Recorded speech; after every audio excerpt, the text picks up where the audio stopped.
Berdasarkan data harian yang diterima Dinas Kesehatan Provinsi Sulawesi Selatan, angka kepatuhan penerapan protokol kesehatan di daerah ini cukup baik.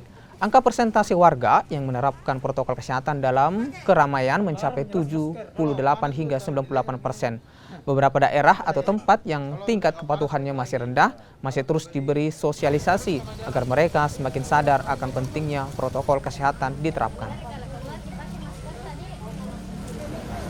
Penilaian kepatuhan yang dilakukan oleh teman-teman dari TNI dan Polri ini setiap hari dilakukan penilaian kepatuhan, apakah itu terkait penggunaan masker, menjaga jarak dan mencuci tangan. Ini di beberapa titik seperti di pasar, di mal, di jalan umum, di terminal. Ya rata-rata kalau penggunaan masker itu sekitar 78 sampai 98. Rata-rata ini fluktuatif ya.